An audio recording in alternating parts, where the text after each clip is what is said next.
प्रभु ने एक और अवसर हमें दिया कि प्रभु के नाम को महिमा करने के लिए आज का मीटिंग के लिए सबको स्वागत करता हूँ। प्रभु हम सबको आशीष करें।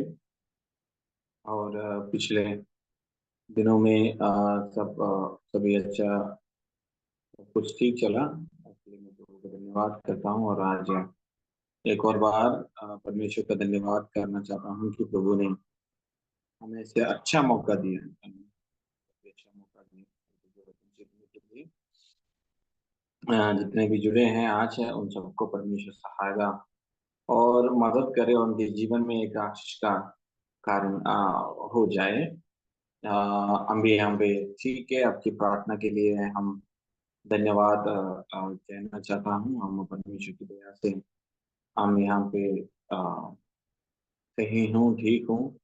यहाँ पे केरला में बारिश का मौसम है, बहुत ही ज्यादा बारिश है, इसलिए थोड़ा शरीर में थोड़ा बीमारी है, शरीर में दर्द और जुकाम वगैरह सभी को, हमारे बच्चों को भी है। आप प्रार्थना में अ, याद रखिए। अभी मुझे 53 बच्चा हो गया है। आप इन सभी के लिए प्रार्थना करना। 53 लड़का है तो 53 के लिए भी आप प्रार्थना करना, परमेश्वर ने बचा के रखने के लिए, उनको संभालने के लिए। हम एक छोटा सा संदेश है ना, छोटा सा संदेश देखेंगे। ये जो संदेश पिछले दिनों में जब मैं भजन पढ़ रहा था और किसी चर्च में जा रहा था, प्रचार के लिए जब खड़े हुआ, मैंने उसका कुछ भाग मैंने पिछली बार आपको बताए हुए थे, फिर भी वो मुझे मेरे अंदर वो आयत वजन बात किया, तो उस वजन के बारे में कुछ बोल के जल्दी ही समाप्त करना चाहता हूँ। कोई मेरे लिए पढ़िए मत्ती के सुसमाचार 28वां अध्याय, उसका 18 आयत से लेकर 19वां आयत तक, सॉरी 20 आयत तक। मत्ती रचित सुसमाचार 28वां अध्याय, उसका 18 से लेकर 20 तक।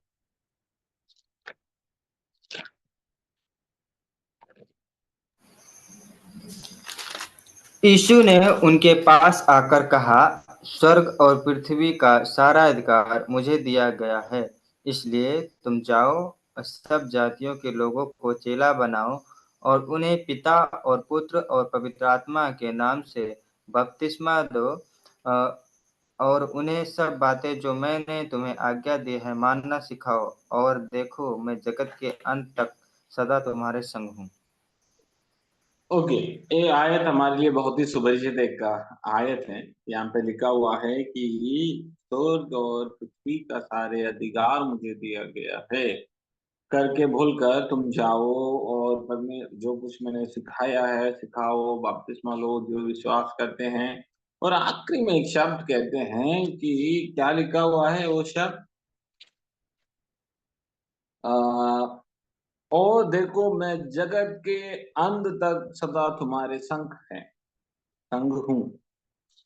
ये वचन यीशु ने बोला हुआ एक शब्द है। किसने बोला हुआ शब्द है? यीशु मसीह ने। आपको अनम्यूट कर सकते हैं और बोल सकते हैं, ठीक है? किसने बोला हुआ शब्द है? यीशु ने। यस, यीशु ने बोला हुआ शब्द है। यीशु ने बोला हुआ अपने चेलों को, मतलब हमारे लिए भी कहा हुआ एक बात है कि जगत के अंत तक सदा मैं तुम्हारा साथ हूँ, मैं तो संग हूँ। जब मैं इस वचन के बारे में पढ़े तो यदि परमेश्वर मुझे वंदना, क्या आप म्यूट कर सकते हैं आपकी डिवाइस? अजय, वंदना की डिवाइस। ओके। जब भी मैंने पढ़ा था मत्ती के सुसमाचार में ही सिर्फ 4 सुसमाचार है, चारों सुसमाचार में ऐसे बताया ही नहीं, सिर्फ मत्ती के सुसमाचार में ऐसे बताया गया कि मैं सदा तुम्हारे संग रहूंगा। तो मैंने सोचा भाई क्यों बाकी चारों सुसमाचार ने ऐसे बोल के क्यों नहीं बंद किया, समाप्त क्यों नहीं किया। अब जब हम मरकुस के सुसमाचार जब हम पढ़ेंगे वहां पर भी हम नहीं देख सकते हैं, वहां पर लिखा है वचन को दृढ़ करते रहा करके लिखा हुआ है। लूका रचित सुसमाचार के भी आखिरी में हम नहीं देख पाते हैं वहीं पर भी परमेश्वर का स्तुति किया करते हैं करके बोलते हैं। वैसे यूहन्ना में भी इस प्रकार लिखा हुआ कि पुस्तक जो लिखी जाती है वे संसार में भी नहीं भरते। तो मैंने सोचा भाई ऐसे क्यों मत्ती ने लिखा है। तब परमेश्वर ने मेरे अंदर एक और आयत लेकर आया, मत्ती जिसको समझ आ रहे एक पहले अध्याय उसका 23वां आयत। मत्ती रजी सुसमाचार पहला अध्याय उसका 23वां आयत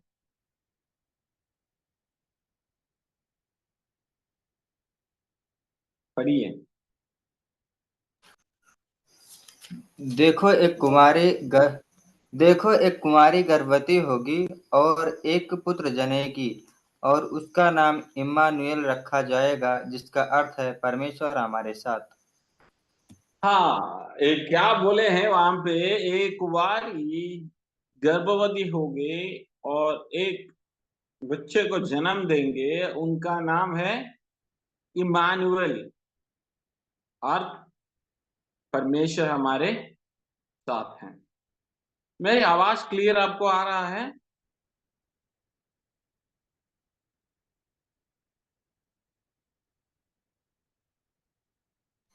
क्लियर है भैया, एकदम क्लियर है।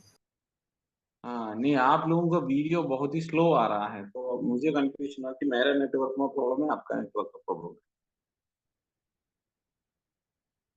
आप सबका वीडियो बहुत ही स्लो आ रहा है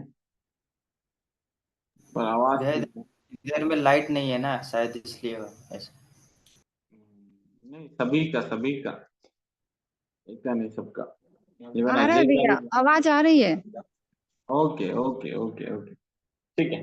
तो मैं कहाँ पे रुके थे, या इमानुअल उनका नाम है, इमानुअल। और मीनिंग है कि मैं और परमेश्वर हमारा साथ हमेशा रहेंगे। देखो मत्ती रचित सुसमाचार की शुरुआत में परमेश्वर हमें परमेश्वर पिता परमेश्वर हमें देने वाला एक वायदा है कि तुम्हें एक संतान, मतलब तुम्हें एक बच्चे जन्म होंगे, उनका नाम इमानुएल रहेंगे और कि परमेश्वर हमारा संग। तो जब वो मत्ती रचित सुसमाचार पूरी कहानी समझाकर जब उसके अंत में आएंगे, वहां पे ये जो प्रतिज्ञा किया हुआ, जिसके बारे में प्रतिज्ञा किया है, वो व्यक्ति हमें कह रहा है कि भाई मैं सदा आपके साथ रहूंगा। मत्ती रचित सुसमाचार के शुरुआत में परमेश्वर हमें कह रहा है भाई मैं तुम्हें एक संतान दे दूंगा, वो सदा तेरे आपके संग रहूंगा। तो वही व्यक्ति आखिरी में हमें कह रहा है कि मैं सदा हमारे, मतलब तुम्हारे संग रहूंगा, दुनिया के अंत तक तुम्हारा संग रहूंगा। देखो परमेश्वर की वायदा की पूर्ति, यानी परमेश्वर कभी बदलते नहीं, परमेश्वर कभी बदलते नहीं। आज और कल और आने वाले कल में भी परमेश्वर एक ही है। There is no change, is an unchanging God. वो बदलते नहीं हमारे परमेश्वर। तो मैंने सोचा कि परमेश्वर कितना वफादार है कि शुरुआत में जैसे बोला वैसे हमें यीशु हमें बता रहा है कि भाई जैसे मेरे पिता ने कहा कि मैं सर्वदा तेरे साथ रहूंगा, जैसे मेरे पिता ने मुझे बोला है मैं वैसे तुम्हारा साथ सदा रहेंगे। देखो वो पिता ने अपने संतानों को किया हुआ प्रतिज्ञा में, और उस प्रतिज्ञा को कभी तोड़ना नहीं चाहता था। यीशु उसको पूरा करने के लिए आए हैं। यीशु भी वही हमसे कह रहा है कि भाई सदा सर्वदा मैं तेरे साथ। देखो हम सबको बुलाया गया है, भेजा गया है, उसका पीछे एक कारण है। ठीक है, अजय को, विपिन को, नवीन को, लक्ष्मी को, पूजा पूजा को, पूनम को, और वंदना को, नेहा को, सबको परमेश्वर ने बुलाया हुआ एक पर्पस है। और हमारे इस दुनिया में हमारा जन्म होना, उसके पीछे एक कारण है, एक उद्देश्य है। जैसे यीशु के बारे में परमेश्वर ने अपने बेटी को, मतलब मरियम को बोला है कि उस बेटे के नाम है इम्मानुएल, की परमेश्वर सदा हमारा संग है। तो वही इम्मानुएल उस बातों को हमारे जीवन में पूरा कर रहा है, कि कह रहा है कि मैं हमेशा तेरे संग रहूंगा, कि यीशु स्थापित कर रहा है कि मैं परमेश्वर हूं और मैं आप हमेशा आपके साथ रहूंगा।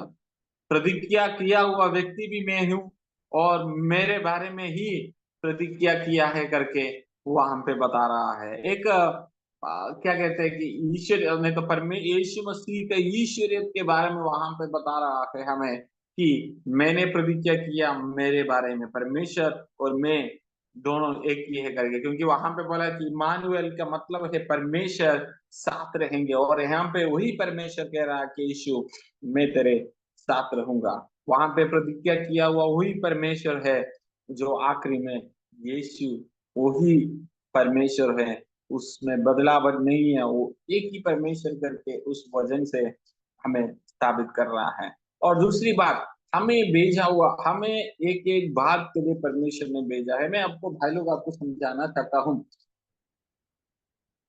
आपकी बुलाहट को पहचाने, आपकी बुलाहट को पहचानना है, क्यों आप बुलाए गए हैं। सच मुच बोलेंगे तो मैं कुछ दिनों में फास्टिंग में था।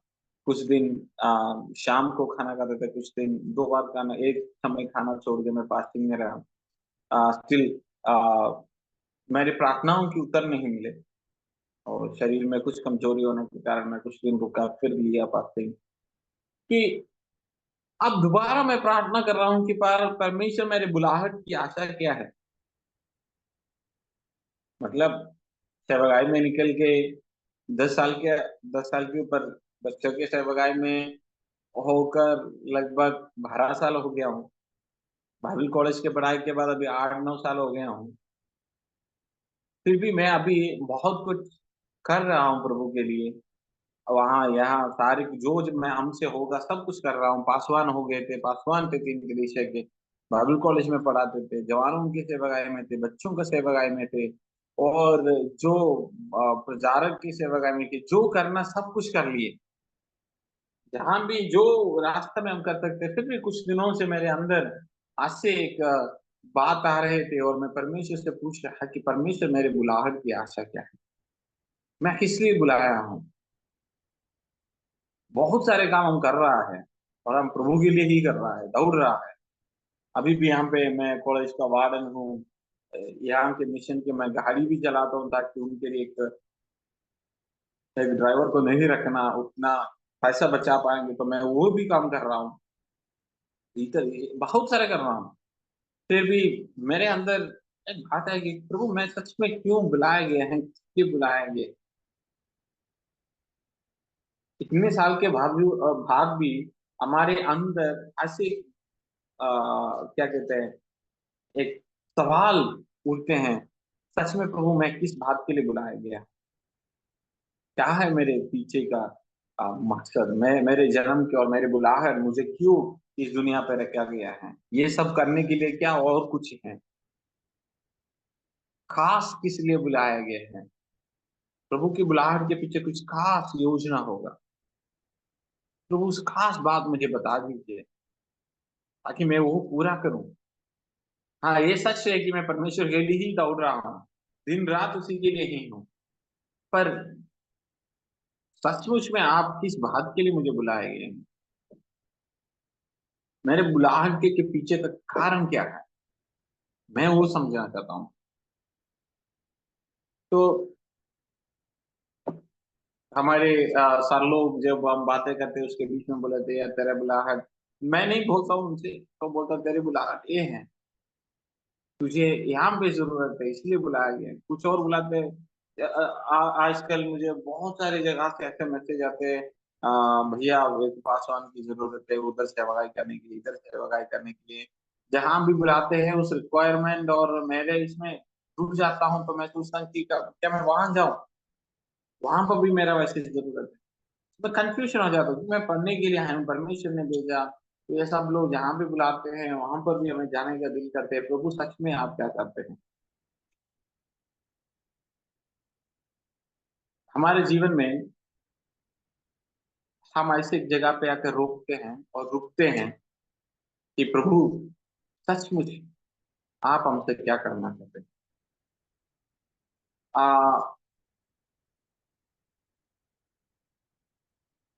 मैंने पिछले हफ्ते आपको बताया गया था कि पर्सनल एनकाउंटर के बारे में बताया गया। तो मैं भी वो चाहता हूँ कि प्रभु हमें सच सीधे एक बात करिए। हमें परमेश्वर ने बुलाया सच, मैं सीधे से परमेश्वर ने हमें बुलाया था, पर एक बात मैं कि प्रभु से पूछा, प्रभु सच बताओ कि क्या है आप हमसे चाहते हैं, क्या बात करना चाहते हैं, क्योंकि हम परेशान है प्रभु कि हमें नहीं पता कि ये सब करना आप हमसे पसंद करते कि नहीं, आप चाहते हैं कि नहीं। तो मेरे प्रियजनों, आप सब जवान हैं, आपसे बहुत कुछ काम परमेश्वर करवा रहा है। चर्च चलाने वाले हैं, बच्चों को सिखाने वाले हैं, जवानों के बीच में करने वाला है, बहुत कुछ आप लोग कर रहा है। अरे एक प्रभु से एक बात पूछना अच्छा रहेंगे कि प्रभु काश आप मुझे किस लिए बुलाए गए हैं। आप प्रार्थना करना जिस जगह पे परमेश्वर ने आपको रखा गया है कि शायद आपको पता भी नहीं हो कि किस मकसद का है। मैं कभी कभार पूछता हूँ प्रभु से, प्रभु इस जगह के मैं क्यों आया है? तो मुझे पता है कि मैं हाँ, मैं यहाँ के लिए आना था, प्रभु की योजना था, फिर भी मैं कभी पूछता हूँ प्रभु क्या कहीं और नहीं थे ये, और क्यों यहाँ पे रखा गया है। हमारे जीवन में काफी सवाल होते हैं, मसीही जिंदगी में हमें काफी आ, ऐसे सवाल उठते हैं हमारे जीवन की परिस्थिति के कारण। प्रभु आप हमसे क्या करना चाहते हैं, आप हम क्या लेना चाहते हैं, हम क्या बनना चाहते हैं परमेश्वर। तो सचमुच में आप लोग भी आपके जीवन में आपकी सब 20 22 25 साल के आसपास के हों, जीवन के कुछ ना कुछ नया स्टेप में कदम रखने वाला है। एक बार प्रभु से पूछना, प्रभु सचमुच में आप क्या क्यों मुझे बुलाए हैं? हमें बहुत कुछ बातें अच्छा लगते हैं, पर प्रभु आपको क्या अच्छा लगता है? प्रभु आप हमसे क्या लेना चाहते हैं? कौन सा सेवकाई में करना चाहते हैं? बहुत कुछ करने से कुछ मतलब नहीं है, एक ही काम करो, अच्छे से करने से बहुत कुछ, एक काम करो सब ठीक लगते हैं। और मेरे अध्यापक शिक्षक ने आज मुझे बोला कि तुम पढ़ाई में पीछे जा रहे हो। जब आए थे तो मैं कुछ था तो आप कम हो रहा है, वही उससे कुछ बढ़ोतरी नहीं दिख रहा है करके। तो मैं खुद मुझसे सवाल पूछ रहा हूँ कि भैया प्रभु आपने जो दिए थे ये सारे जिम्मेवारी, आपने तो बुलाए थे, आपने तो बोला ये सब करने के लिए, पर जिस मकसद के लिए मैं आया हूँ वो नहीं हो रहा हूँ, तो प्रभु क्या है? जिस मकसद के लिए मैं यहाँ पे केरला में पढ़ने के लिए आया था, पढ़ाई के लिए आया था, पर यहाँ पे आया तो हम बहुत सगाई में व्यस्त हो गया। तो मुझे ही मैं सवाल खुद पूछ रहा हूँ, प्रभु आपने भेजे तो पढ़ने के लिए, पर मैं तो उस भाग में भी पीछे हूँ, तो ये बाकी सब बातें किसने दिया है? हमारे जीवन में सवाल के ऊपर सवाल आते हैं। आपको एक बात बताता हूँ, अगर आपके जीवन में ऐसे सवाल आते हैं, बेटा this is the right time. आप परमेश्वर आपको चाहते हैं कि आप उनके साथ बैठ के बात करिए। परमेश्वर चाहते हैं कि आप उनके साथ समय बिताइए, जहाँ जब आप कंफ्यूजन में होते हैं। मैंने किसी को नहीं, मैं आपको, आप सब हमारे हैं तो मीटिंग में ही ये बताने की वाली बात है कि जीवन में काफी सवाल आपका भी मेरा भी जीवन में उठते हैं। शायद आज आपके जीवन को देखकर काफी सवाल आपने खुद पूछा होगा। हाँ, क्यों प्रभु ये सब मेरे जीवन में ऐसे क्यों होते हैं? मैं सोचा कुछ, पर हो रहा है कुछ और। मैं मेहनत किया कुछ और बात के लिए, पर मेरे जीवन में हो रहा है कुछ और बात। पर मैं एक बात बताना चाहता हूँ, जब ऐसे मुसीबत में, जब ऐसे एक क्या कहते हैं, कंफ्यूज स्टेज में सच में गॉड वांट्स टू, परमेश्वर चाहते हैं कि आपको एक सही गाइडलाइन दे। आप उनके सन्निधि में, उपस्थिति में परमेश्वर आपको बिठाना चाहते हैं। मैं आपको सच कहता हूं कि प्रभु हमसे कुछ अच्छी बातों को चाहते हैं। He really wants something from us. उनके लिए जो कुछ हम कर सकते हैं, हम करना है, पर हमसे स्पेशल कुछ बात के लिए परमेश्वर ने बुलाया है। जैसे मैंने कहा कि परमेश्वर ने वायदा किया कि मैं तुम्हारा साथ हमेशा संग करूंगा, और परमेश्वर ने पूरा किया है। मैं खुद गवाही बोला हूं कि प्रभु ने साथ रहा, अच्छे जीवन, पिछले दिनों में सब कुछ अच्छा था। पर ये सवाल जैसे मैंने पिछले हफ्ते भी पूछा, क्या आप यीशु के साथ थे? क्या प्रभु ने वायदा दिया मैं तुम्हारा संग रहूंगा? क्या हम यीशु के साथ थे? क्या आप आज यीशु के साथ हैं? क्या इस हफ्ते आपके हर पल के जीवन में आप यीशु के साथ बिता रहे हो? यीशु तो आपके साथ है, मेरा साथ है। क्या हम यीशु के साथ हैं? हम उस सवाल में एक और बात सोचेंगे, प्रभु आप तो हमारे साथ हैं। काफी बार हम भूल गए, हम भटके थे, हम रहना भी नहीं चाहते थे, दूर हो गए थे। पर नहीं, आने वाले दिनों में आपके साथ, जैसे आप हमारे साथ रहे, हमने गीत गाते हैं, जैसे मूसा के साथ रहा वैसे तुम्हारा संग भी रहेंगे। वैसे प्रभु, जैसे आप हमारे साथ रहते हैं, वैसे हम भी आपके साथ रहने के लिए चाहते हैं। तो जैसे आप हमें वायदा दिया है कि मैं तुम्हारे साथ, दुनिया के अंत तक हम तुम्हारे साथ रहेंगे, वैसे हमारे साथ रहिए। मैं हम आपके साथ रहूंगा। इस प्रार्थना हमेशा हमारे जीवन में, इसी प्रार्थना के साथ हम प्रभु के साथ आगे बढ़िए। क्या हम परमेश्वर के साथ हैं? परमेश्वर हमसे क्या चाहते हैं? इन दिनों में उसको जान के, उसको पहचान के हम आगे निकलने के लिए प्रभु हम सबको सिखाए। नहीं, प्रार्थना करें। हमारा आसमानी खुदा बाप, जो हमसे वायदा किया कि मैं तुम्हारे साथ दुनिया के अंत तक साथ रहूंगा, प्रभु आपने आपके वायदा हमको हमारे जीवन में पूर्ति किया, हमारे जीवन में प्रभु पूरा किया कि, और आप हमारे साथ हमेशा रहते हैं। हमारे जीवन में परमेश्वर, काफी बार आप हमारे साथ रहने के बावजूद भी हम आपके साथ नहीं थे प्रभु। हम जब यीशु को आपने एक उद्देश्य के साथ भेजा, तो उद्देश्य ने यीशु पूरा किया, पर हमारे जीवन में भी आपने कुछ बातों को हमें बुलाया गया है, हम कभी कभार पहचान भी नहीं पाते। हमेशा सहायता करिए प्रभु। उस कंफ्यूजन के उस रास्ते में जब हम खड़े हैं, सिर्फ आपको हमें आगे गाइड कर सकते, सिर्फ आप ही मदद करिए परमेश्वर, संभाले परमेश्वर, सहायता करें हमारे बच्चे को अपने साथ। धन्यवाद हो आप हमसे बात करने के लिए, तो हम आपके साथ रहेंगे। जैसे आप हमारे साथ हैं, वैसे हम आपके साथ हैं।